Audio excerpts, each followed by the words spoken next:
Hey, what's up guys, my name is Peter aka Styler, and in this video I'm going to unbox and test a new 4K dash camera called Miofive.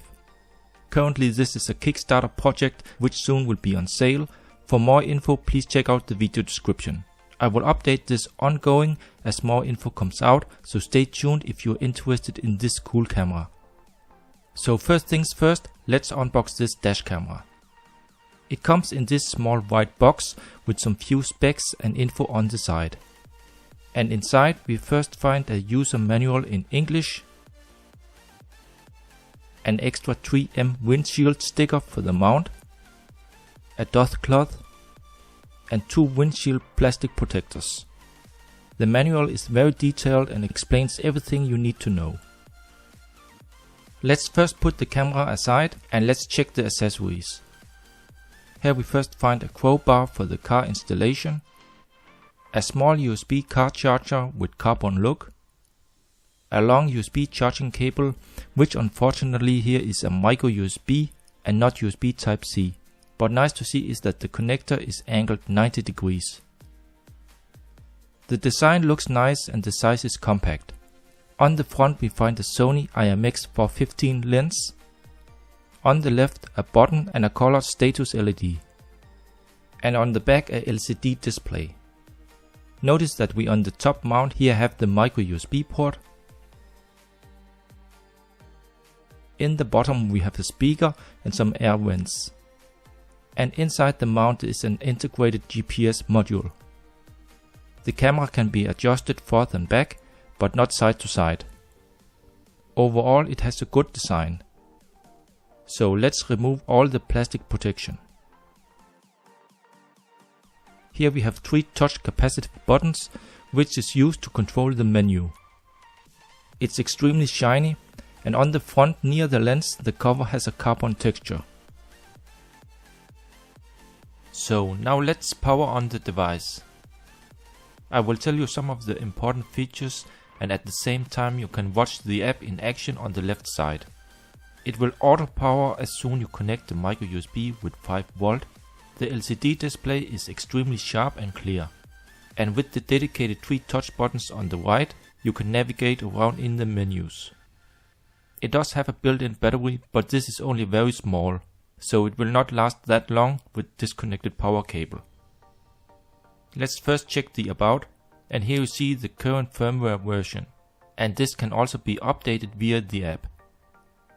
You connect it to your smartphone through the built-in Wi-Fi and a special Miofive app, which can also be found on the Play Store. It supports both 5 GHz and 2.4 GHz Wi-Fi channel. In the recording settings you can set things like sensitivity for emergency videos, parking guard, resolution, time-lapse and much more. ADAS is also built into this camera, so it will give you a stop-and-go voice warning, etc. But this can be a little tricky to set up, as the end of the road has to be calibrated 100% correct. I haven't had the time to play much around with this yet, but I did notice some warnings while driving. Here also a fast look inside the system settings, where settings for the display, style, date and time, and language can be changed. And also the GPS signal can be checked. If the camera does sense a hard bump or shock, it will automatically activate an emergency recording, but this can also be activated or stopped manually with the lower touch button. As soon as you turn off the car or the power cable disconnects, it will power down the camera. Playback of all types of saved videos can of course also always be done directly on the camera's display if you need to check something fast while you're in the car. Okay, now let me show you where I first installed the camera in my car. This seemed for me to be a good spot. One click on the button and you can turn it on. Hi, Miofive is here for you. Start recording. The camera can be adjusted forth and back, so it's in a perfect angle. The micro USB connector and cable was placed like this. Here a fast look at the front and from outside. The mount has to be sticked on a surface or windshield with the 3M adhesive pad, but afterwards you can still easily remove the camera like this, and take it with you inside.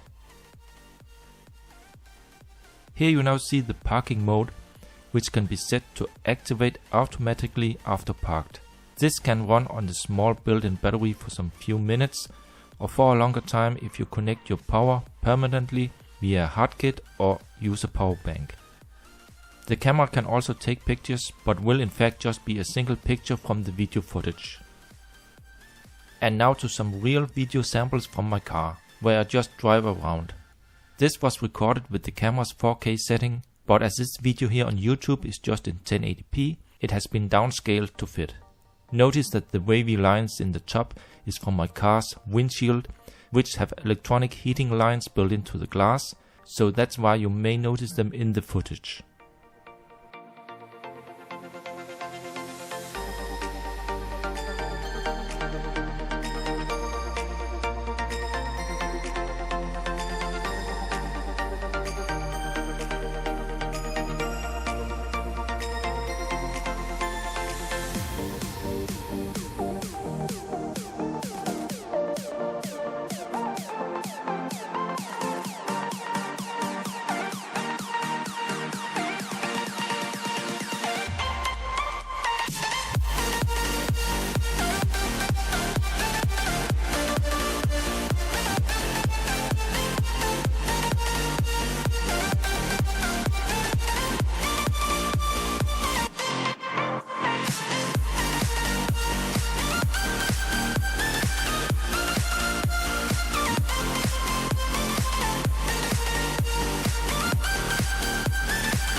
So let's round this up with my final verdict. The Miofive 4K is in my opinion an extremely good dash camera with Sony IMX415 sensor for any car. The recorded videos are clear and crisp with good detail. The touch buttons on the camera are easy and fast to use in any daily situation. And the detailed LCD has a nice size with good contrast. Videos can easily be transferred via the app to the phone or you connect it to a PC. I also find it very convenient that it can be removed from the mount if you want to take it inside. The app does the job and supports firmware updates, live video, ADAS, fast download and more. If I have to mention some things which could be better, then it is the GPS speed, which was good but sometimes not completely accurate. And the live video wasn't always 100% on sync, but those are in my opinion not critical. I am sure they will improve it a lot with upcoming future firmwares, as I actually already received one OTA update while testing it. So consider the good specs, built-in LCD and how easy it is to use. It is highly recommended for any car owner. Alright, so thanks for watching. Remember to subscribe and please give the video a like and comment below if you have questions. Seeing you next time.